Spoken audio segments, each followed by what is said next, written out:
Hi guys, I'm back for part 2 of the previous video I did unexpectedly because the obvious kind of just slapped me in the face, just looking and thinking of Jack Parson and his achievement um, regarding the moon landing and everything. Looking at the whole project, it was like he basically incorporated, I think, possibly the same basic needs and met them as would the ancient pioneers and travelers of these ancient flying machines, these Vimana, because it's kind of incredible. I think he kind of broke it down in halves, in two halves. He wasn't there to physically fly the craft, but he designed the whole and set up the whole thing, let's say. Because obviously he helped design the craft, the jet propulsion, the aerodynamics, and all of that. Rocket engineer. So he had all of that going. Just look at my notes here. But he also, prior to that, he set up the reality bending ritual that the ancient, pioneers of these vehicle flying machines would have had to do anyway. So, I mean, I don't know how things were done in the past, but I have an idea. But it seems that, yeah, it was done in two stages. The physical, and that was, helped with, achieved by NASA. And so NASA was the physical aspect of it that he needed. So he got involved with NASA. And, the other rocket engineers and all the other scientists there, and realized they were, many of them, maybe were too left-brained, too materialist in their thinking, and so he set up the the non-physical, magical ritual side, the reality bending kind of side of things with Aleister Crowley and L. Ron Hubbard and other people. You had the Thelema movement. You had Crowley with the Golden Dawn, L. Ron Hubbard as Scientology. I don't know if that came later or before, but these were people, the magicians of the magical element of it that were much needed. So he set up two bases, and then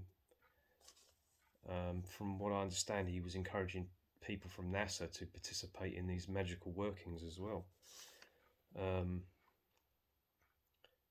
What did Aleister Crowley talk about?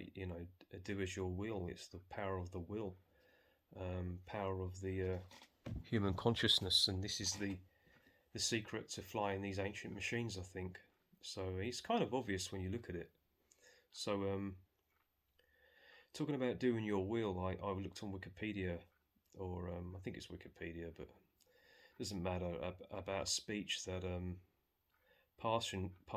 Jack Parsons made in a lodge, explaining how he felt on the Book of the Law and how it could be made relevant to modern life. And it says the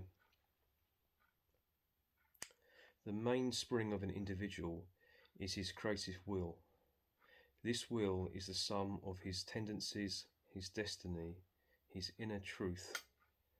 It is one with the force that makes the birds sing and the flowers bloom, as inevitable as gravity, as implicit as a bowel movement. It informs alike atoms and men and suns. To the man who knows this will, there is no why or why not. No can or cannot, he is. There is no known force that can turn an apple into an alley cat. There is no known force that can turn a man from his will. This is the triumph of genius, that surviving the centuries enlightens the world. So, do as thou will. I guess the power of the will is so beyond left brain thinking that I think these ancient travelers understood this. And once you do this, once you take this into realization, then you can hack reality and perform magic. And the hardware, the technology, is just a symbol. It's just a physical representation of your will, right? That's powerful stuff, you know. Another thing is the female side to consciousness that I believe that Jack Parson and Crowley and Hubbard were trying to incorporate, and with their rituals. And you have the sex magic rituals. You have the lady, is it Cameron?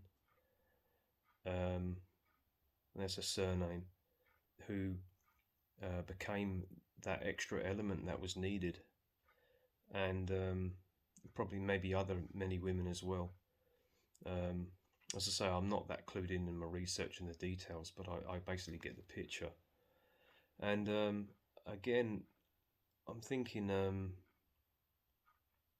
this may be because, you know, our level of consciousness is perhaps divided, you know, left brain, right brain, you know, the conscious thinking, the subconscious, the male, the feminine, solar, lunar, all of that. So in order to achieve the will and all of the energy and the intent, it could have been a very big project compared to, say, ancient times.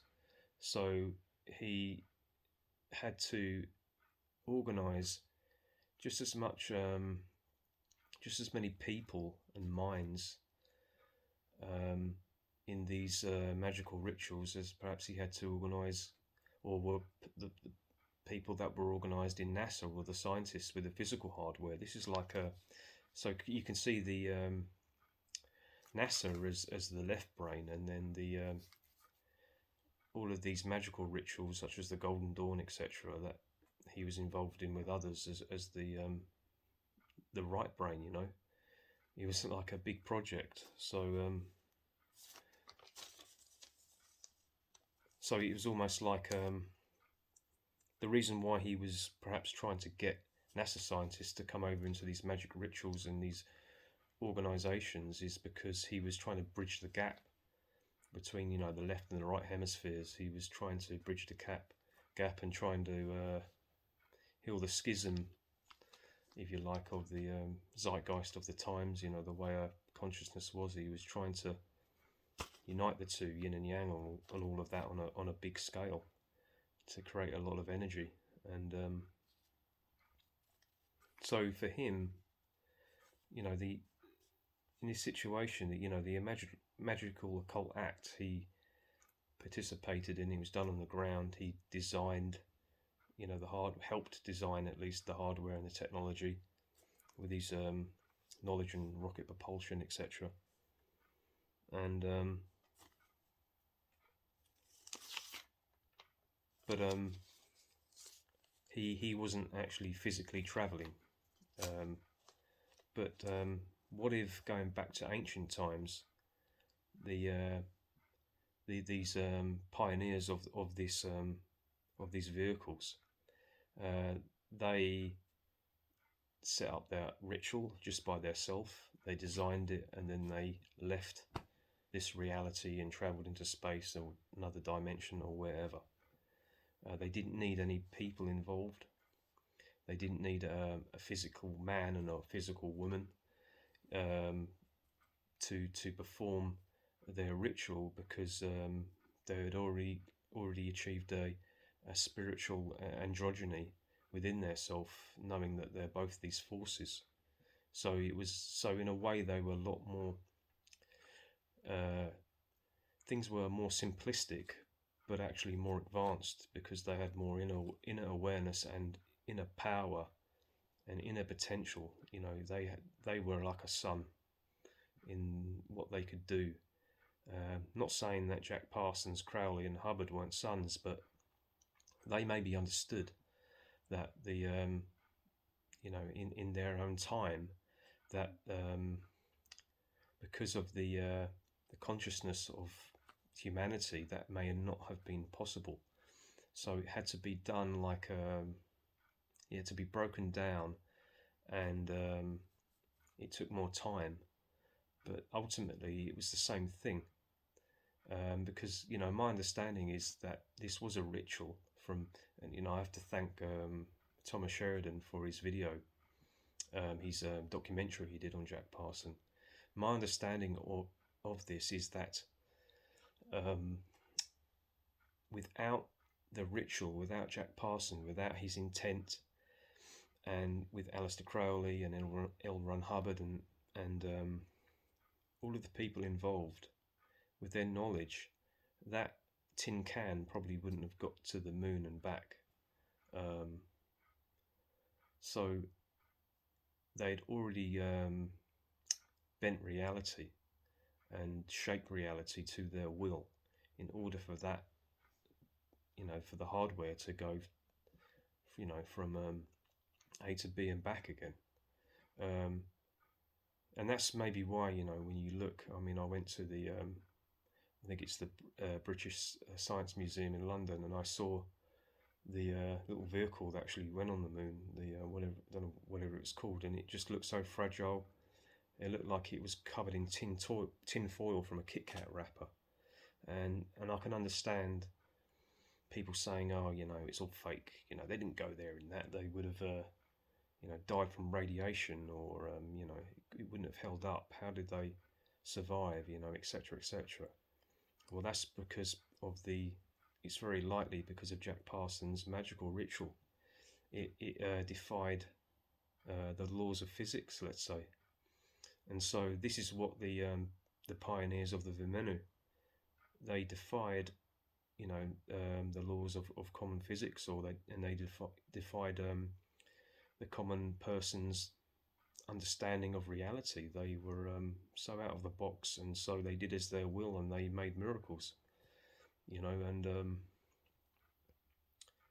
so the same thing was basically achieved. Maybe it just took a little longer. I'm only speculating how they did things in the past, but maybe things were a lot more simplistic because we were a lot more advanced then in many ways than we are now. But would not surprise me one bit if obviously if Jack Parson understood about this, the ancient flying machines, and their magical rituals, etc. So and maybe this is why we've never really went back and been successful, because we're out of touch with the reality. Reality is far more malleable. It's kind of nebulous. It's lunar. It's in the subconscious. It's not just all physical and solar. Anyway, yeah. Hope you enjoyed the second half. Kind of didn't plan to make that, but I'm glad I did, because it's fascinating stuff. Alright, see you guys in the next video. Cheers.